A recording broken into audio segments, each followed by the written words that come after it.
لا یؤاخذکم اللہ فی اللغو فی ایمانکم ولکن یؤاخذکم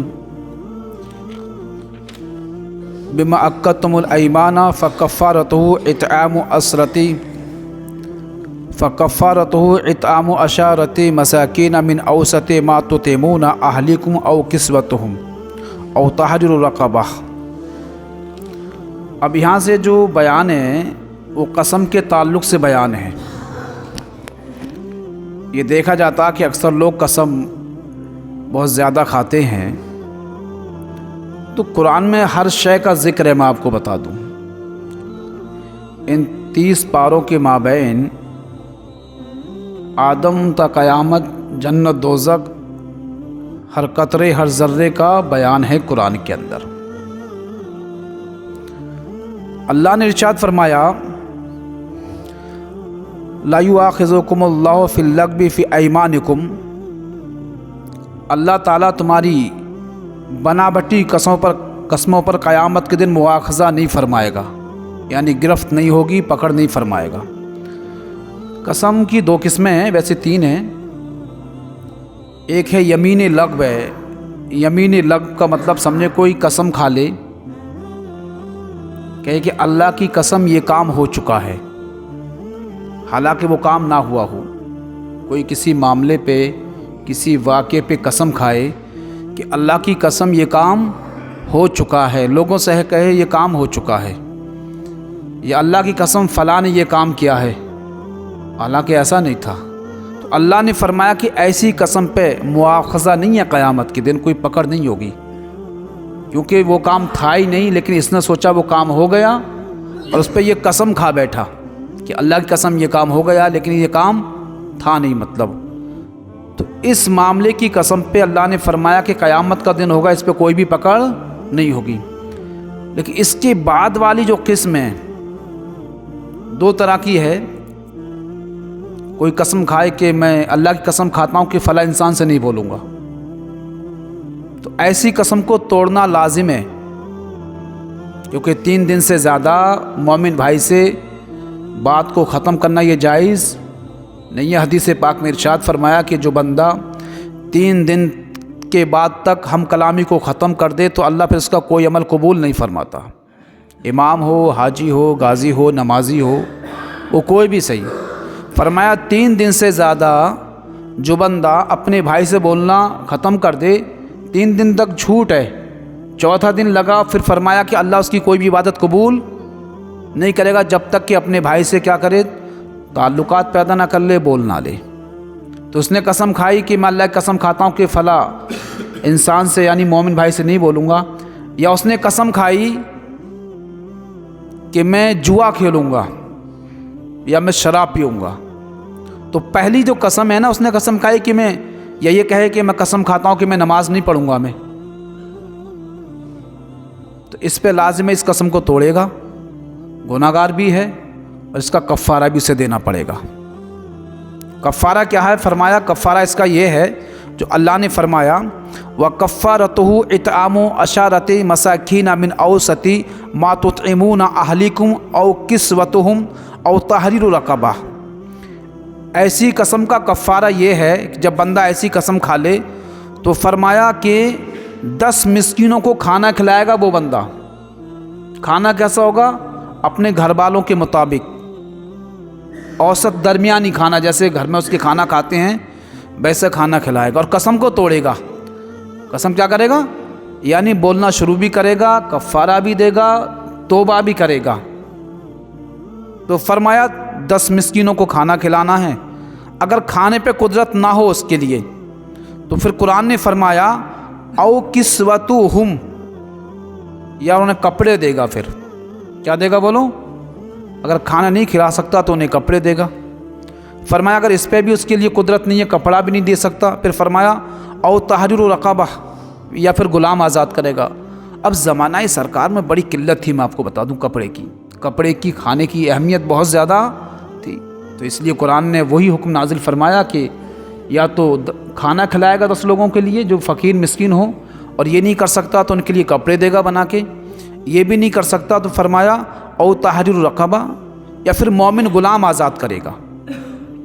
پہلے غلامیت بہت زیادہ تھی، جنگ و جہاد ہوتے تھے، تو فرمایا ایک غلام آزاد کرے گا۔ یہ تینوں چیز کی طاقت نہیں ہے تو پھر الگ حکم ہے۔ پھر فمن لم یجد فصیام ثلاثۃ ایام، اگر یہ تینوں چیز نہیں پائے، کھانا بھی نہیں کھلا سکتا، کپڑے بھی نہیں دے سکتا، غلام آزاد بھی نہیں کروا سکتا، تو فرمایا پھر 3 دن کے روزے رکھے گا، جو سب سے لو کوالٹی ہے بندے کے حق میں۔ پھر فرمایا کہ 3 دن کے کیا رکھے گا؟ بولو، روزے رکھے گا، تب اس کا کفارہ ادا ہوگا۔ بات آئی نہیں آئی سمجھ میں؟ تب اس کا کفارہ ادا ہوگا۔ پھر اللہ نے ارشاد فرمایا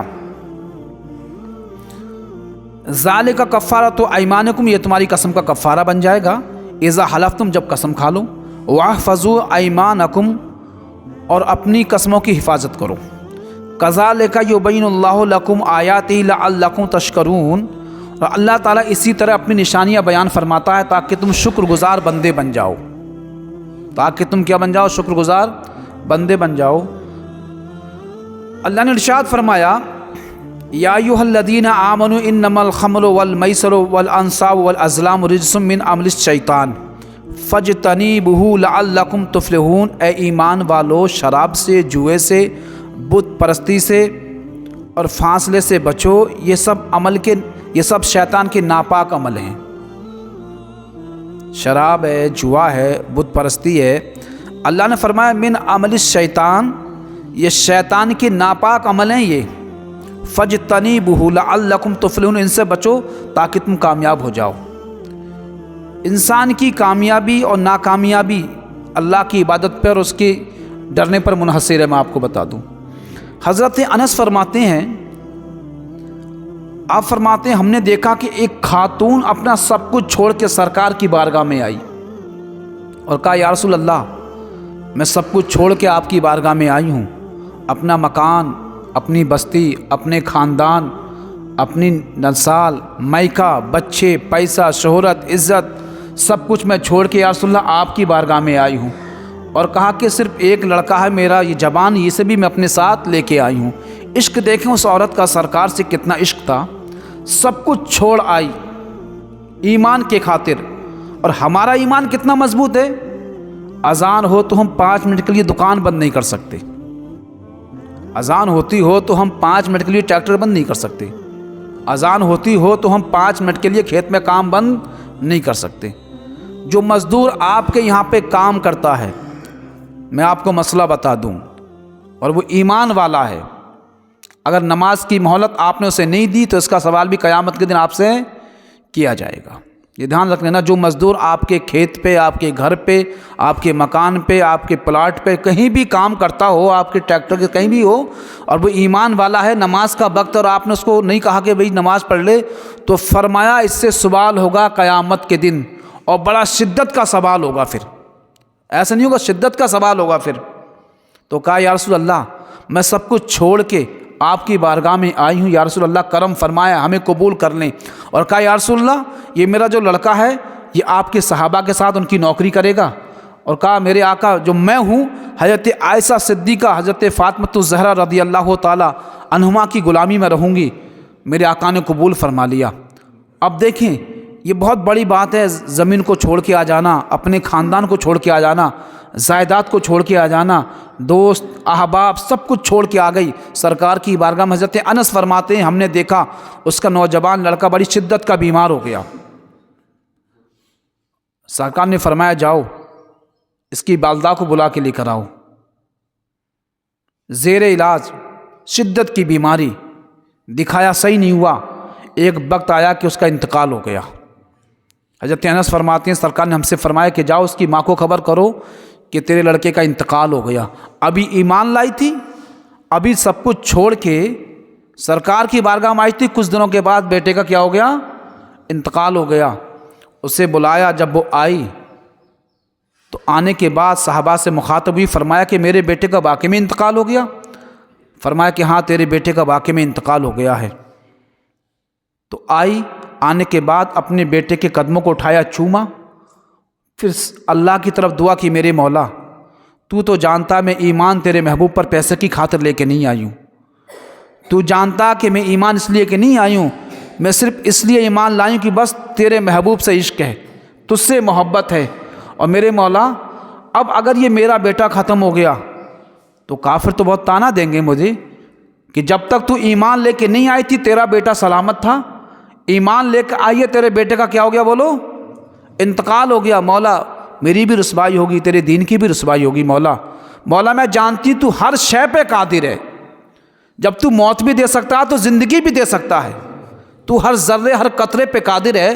پر مولا ایک بات یاد رکھنا، اگر آج کفار کو یہ پتہ چل گیا کہ فلاں خاتون کا بیٹے کا انتقال ہو گیا تو ان کو حقیقت نہیں معلوم، وہ یہی طعنہ دیں گے کہ جب تک اسلام لے کے نہ آئی تھی تو بیٹا محفوظ تھا، اور آج کلمہ طیبہ پڑھ لیا، سرکار کے پاس آ گئی تو بیٹے کا انتقال ہو گیا۔ یہ رو رو کے دعا کر رہی تھی۔ حضرت انس فرماتے ہم نے دیکھا کہ بیٹا کھڑا ہو گیا۔ انس فرماتے ہم نے دیکھا بیٹا کھڑا ہو گیا۔ میرے سرکار کے چہرے پہ مسکراہٹ۔ آقا فرماتے ہیں میرے اللہ کی طاقت کی عجیب شان ہے، دیکھیں آپ، تو یہ بھی دور گزرا ہے اور آج کا بھی دور ہے۔ ہمارے ایمان بڑے کمزور ہو گئے ہیں، ہمارے ایمان، کچھ لوگ معاذ اللہ ایسے ہی بولتے ہیں کہ اماموں کو تو یار یہی کام ہے بیان کرنا، نمازیں پڑھنا، اگر ہم نہیں کریں گے تو ہمارے بچوں کو کون کھلائے گا۔ اللہ نے ایک نہیں کہیں بارہا جگہ فرمایا کہ رزق دینے والے ہم ہیں، کوئی یہ نہ سمجھے کہ رزق وہ خود سے لے رہا ہے۔ ایمان اتنا مضبوط کرو، اللہ نے جگہ جگہ قرآن میں فرمایا کہ رزق دینے والے کو بولو کون ہے۔ اچھا تم اپنے جوان بچوں کو رزق دے سکتے ہو، چلو تم کما کے دے سکتے ہو، تو پھر اللہ فرماتا ہے یہ بتا اسے رزق کون دیتا جو ماں کے رحم میں ہے۔ پھر وہاں تو تم لقمہ نہیں پہنچاتے، وہاں تو تم کپڑا نہیں پہنچاتے، دیتے کیا وہاں پانی جو ماں کے شکم میں ہے۔ اللہ نے فرمایا جو ماں کے شکم میں ہے اسے رزق کون دیتا ہے۔ تفاسیر میں لکھا ہے اچھا یہ بتاؤ جو مچھلیاں پانی میں انہیں رزق کون دیتا ہے۔ پھر تم اپنی اولاد کو رزق دیتے ہو، فرض کر لو اللہ رزق نہیں دیتا تم رزق دیتے ہو، تو بتاؤ تو پھر انہیں کون رزق دیتا ہے جو مچھلیاں سمندر کی تہ میں ہیں، جو کیڑے پتھروں کے اندر ہیں، جو کیڑے زمینوں کے تہ خانے میں ہیں، جو بچہ ماں کے شکم میں اسے رزق کون دیتا ہے۔ تو یہی آواز آئی جناب اگر عشق ہوگا تو کہا رزق دینے والا تو میرا اللہ ہے۔ بولو کون ہے میرا اللہ ہے رزق دینے والا۔ اللہ نے ارشاد فرمایا انما یرید الشیطان ان یوقع بینکم العداوۃ والبغضاء فی الخمر والمیسر، اور شیطان تو یہی چاہتا کہ تمہارے درمیان عداوت اور بیر پیدا فرما دے جوا اور شراب کے ذریعے، وَيَصُدَّكُمْ عَنْ ذِكْرِ اللَّهِ وَعَنِ الصَّلَاةِ، اور وہ تم کو روکنا چاہتا اللہ کے ذکر سے اور نماز سے۔ فَهَلْ أَنْتُمْ مُنْتَهُونَ، تو کیا تم باز آئے؟ باز نہیں آئے۔ وَأَطِيعُوا اللَّهَ وَأَطِيعُوا الرَّسُولَ وَاحْذَرُوا، اور فرمایا کہ تم اللہ اور اس کے رسول کی فرما برداری کرو اور ڈرو۔ فَإِن تَوَلَّيْتُمْ، اگر تم نہیں مانے، تم نے عمل نہیں کیا اس پہ، نمازوں کو نہیں پڑھا، گناہ نہیں چھوڑا، جھوٹ بولنا نہیں چھوڑا، چغلی غیبت نہیں چھوڑی، تو اللہ نے فرمایا پھر انتظار کرو ہمارے عذاب اور ہماری پکڑ کا۔ پھر اللہ فرماتا ہے فَإِن تَوَلَّيْتُمْ، اگر تم نہیں مانے پلٹ گئے، فَعَلَمُوا أَنَّمَا عَلَى رَسُولِنَا الْبَلَاغُ الْمُبِينُ، تو تم جان لو کہ ہمارے محبوب پر بس سری حکم پہنچانا ہے، تمہارے پاس بتا دینا کافی ہے، باقی تمہاری مرضی ہے، تم اس پہ عمل کرو یا بولو اس پہ عمل کرو مت کرو یہ تمہاری مرضی ہے۔ تو اندازہ لگائیے ایسے بھی ایمان والے صحابی اور صحابیات گزرے ہیں کہ جن کا عقیدہ اتنا اچھا تھا، ان کا کام صرف اللہ ہی کی رضا کے لیے تھا۔